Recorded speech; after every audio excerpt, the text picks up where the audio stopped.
विदर्भ आणि मराठवाड्यात सर्वांगीण प्रगतीसाठी अनेकविध प्रकल्प राबवण्यात येत असून त्यातून या दोन्ही भागातल्या मागास आणि दुष्काळी भागांमध्ये विकास केला जात आहे अशी माहिती मुख्यमंत्री देवेंद्र फडणवीस यांनी सभागृहात झालेल्या अंतिम आठवडा प्रस्तावावरील चर्चेला उत्तर देताना दिली। मुख्यमंत्र्यांनी आपल्या उत्तरात मराठवाडा आणि विदर्भाच्या सिंचन आणि औद्योगिक विकासाबाबत माहिती दिली।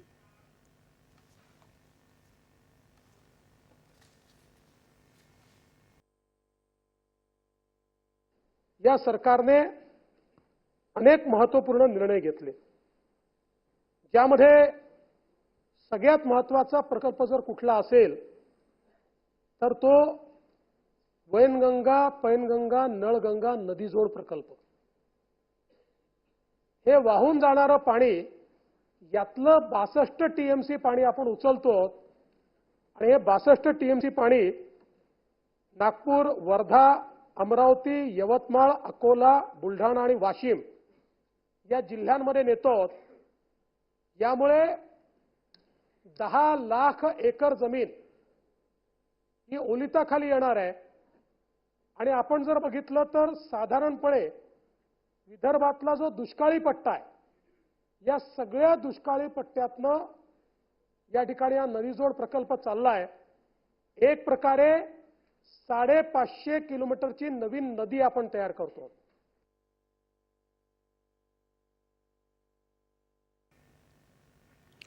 विदर्भात वैनगंगा पैनगंगा नळगंगा नदीजोड प्रकल्पाला मंजुरी देऊन त्यातून 61 टीएमसी पाणी उचलून 10 लाख हेक्टर दुष्काळी भागात असलेली जमीन ओलिताखाली आणली जाते।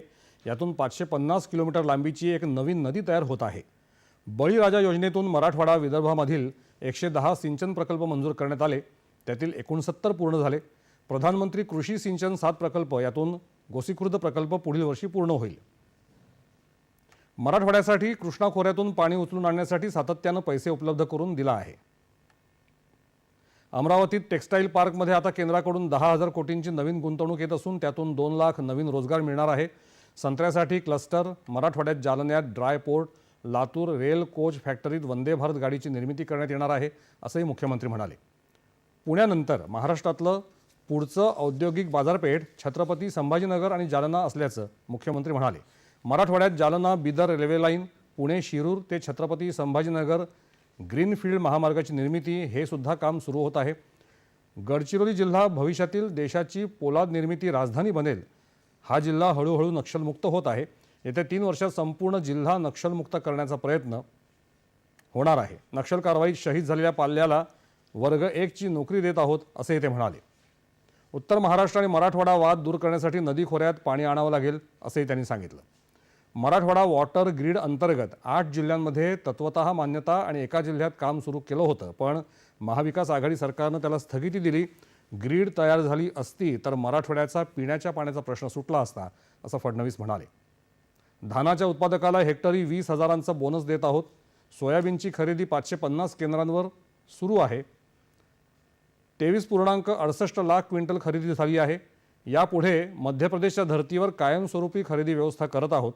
कापूस उत्पादक शेतकऱ्याला भाव वाढवून दिला।